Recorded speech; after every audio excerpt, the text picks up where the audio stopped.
Hello and welcome to this Unit 7 video lecture. In this lecture, we will take a look at the immediate circumstances which led to the outbreak of the Great Peloponnesian War. Thucydides, the historian we are following, divides the causes of the Great Peloponnesian War into long-term and short-term causes. The primary long-term cause was basically Spartan fear at the rise of Athenian power, and that because of this fear, Sparta began to view Athens more and more as a threat, and Sparta will ultimately be convinced by some of its allies that Athens is such a threat that war is the only option. So Spartan fear was the long-term cause.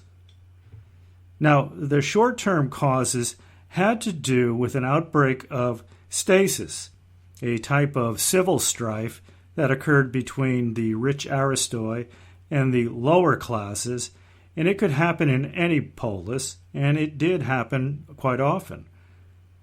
In the first video lecture, we looked at the First Peloponnesian War, which was fought from 460 to 446 BCE. That conflict ended when the Spartans and the Athenians signed what was called the 30 Years' Peace. Well, it was less than 15 years before that begins to unravel, and the unraveling has to do with increasing friction between Athens, the head of the Delian League, and Corinth, a key member of the Spartan-led Peloponnesian League. The tension begins to build when a far-off polis on the fringe of the Greek world called Epidemos experiences stasis. The democratic faction, comprised of the lower classes, they have driven out the aristoi from their city. Now, the aristoi use their wealth to hire mercenaries to besiege the city in the hopes of reversing their involuntary exile. The Democrats inside the city of Epidemos know that they need help, so they send a delegation to their metropolis. Now, if you remember our study of Greek colonization, the process of establishing a colony would begin when a polis sent out colonists to found a new city. The city sending the colonists out was the mother city, or metropolis. And this is the case here, where the island polis of Corcyra was the metropolis, or mother city of Epidamnos. So the Democrats need help, and they seek assistance from Corcyra. The Corcyrans hear out this delegation from Epidemos, and they ultimately decide that they will not help. Now, the Epidamnian delegation continued on to Corinth, which had been the city-state that had founded Corcyra. Thus, Corinth was indirectly connected to the Epidamnian population through Corcyra. If Corcyra was the mother city of Epidamos, then think of Corinth as the grandmother of Epidamnos. Now, the Corinthians agree to help this Democrat delegation, and they sent a garrison to protect the besieged peoples of Epidamnos. This commitment angers Corcyra, who believes that Corinth is meddling in its internal affairs. Corcyra decides to thwart any Corinthian aid from reaching Epidamnos, and in 435 BCE, there is a naval battle fought between Corcyran and Corinthian triremes. The Corcyran fleet wins the battle, and the Corinthians are now furious. So they vow to return with even more ships and a stronger military force, and the Corcyrans know that they are now at war with a major military power, and they will need help. So they reach out to Athens, and Thucydides recounts the speeches of the Corcyran delegation to the Athenian assembly.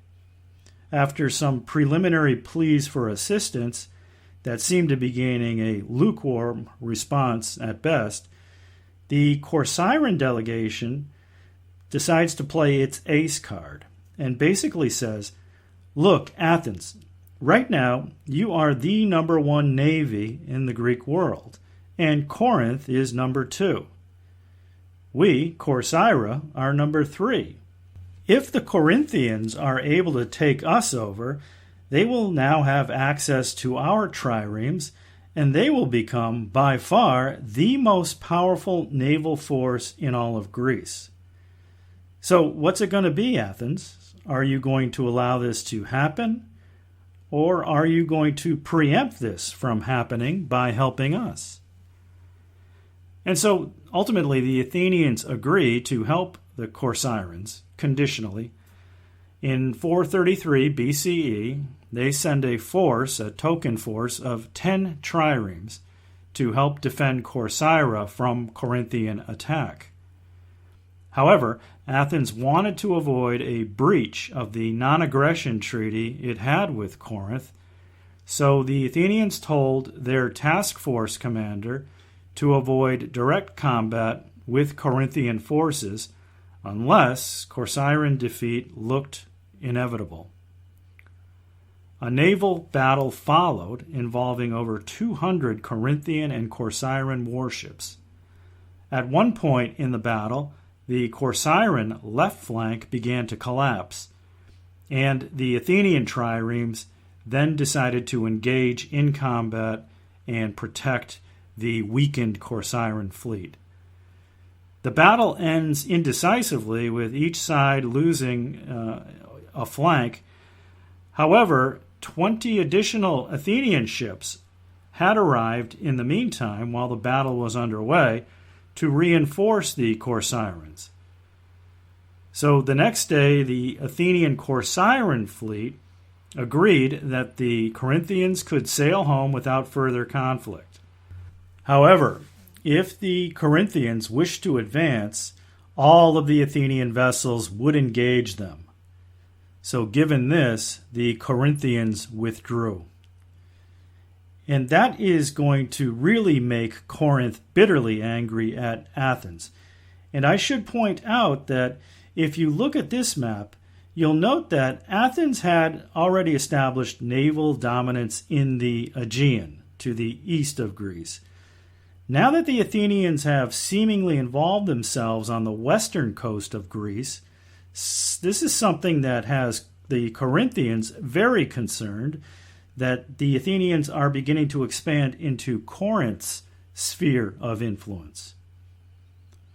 Now, less than a year after this battle of Sybota, that's what the naval battle was called, the situation becomes even worse because Corinth and Athens in the northern Aegean get into another confrontation. This occurs when the city of Potidaea rebels against Athens. Now, Potidaea was a member of the Delian League, and we know that the Athenians would not tolerate any rebellion from any member of their alliance. But there is an additional factor in that Potidaea was another Corinthian colony. So the Corinthians had a connection with Potidaea. Now, in the course of this rebellion against Athens, the Corinthians will actually send a force of about 1,600 hoplites to aid the Potidaeans in their rebellion against Athens. The Athenians are forced to commit significant forces to putting this rebellion down, and there's an actual battle that is fought between Athenian and Corinthian hoplites. And ultimately, the city is recaptured by Athens, but after a lengthy siege, lengthier than it had to be because of Corinthian intervention. So at this point, by 431 BCE, two major engagements between Athenian and Corinthian forces have taken place. And the Corinthians are like, enough is enough. So the Corinthians submit their concerns, their grievances, to the Peloponnesian League, of which Corinth is a leading member, and Sparta is nominally the leader of this Peloponnesian League. So this is going to bring Sparta directly into these discussions and dramas because, again, of Sparta's leading role. Now, another thing that will exacerbate tensions between Athens and the Peloponnesian League has to do with yet another city, the city of Megara. Megara, as you may remember, was the gateway into the Attic Peninsula, a very important city for the Athenians, but also for the Peloponnesian League. Because if the Peloponnesian League ever wanted to punish Athens, it would have to do so by marching through Megara into the Attic Peninsula. So Megara was a city that had at various times been an ally and an adversary of the Athenians. And it's in the late 430s, right around the time when Athens and Corinth are having their conflict, that relations between Athens and Megara begin to sour. The Athenians, under Pericles' leadership, pass a law called the Megarian Decree, which forbade the Megarians from trading in all the harbors of the Athenian Empire, a policy that was a severe blow to the Megarian economy, which was very dependent on trade. Now, the official reason that the Athenians did this was that Megara had encroached on sacred land along the border between Megara and Athens. However, modern historians believe that this was actually a strong-arm attempt by Pericles to hammer the Megarian economy with the intent of ultimately getting Megara to become a member of the Delian League. And of course, if Megara joined the Delian League, that would provide Athens with greater security on its western flank. And that's something that the Peloponnesian League did not want to see happen. So Megara goes to the Spartans to seek support. So now Sparta has two key allies, Corinth and Megara, demanding that the Spartans take some sort of punitive action against Athens. Sparta, of course, does not want to look weak in the face of an increasingly assertive Athenian foreign policy. So, after convening a meeting of the Peloponnesian League, the Spartans issued an ultimatum to Athens, demanding that the Megarian Decree be rescinded. This Spartan ultimatum is rejected by the Athenian assembly, at the strong urging of Pericles, who believes that Athens should never bow down to the Spartans. And ultimately, all of these escalating tensions will bring the Spartans and the Athenians into a direct confrontation known as the Great Peloponnesian War.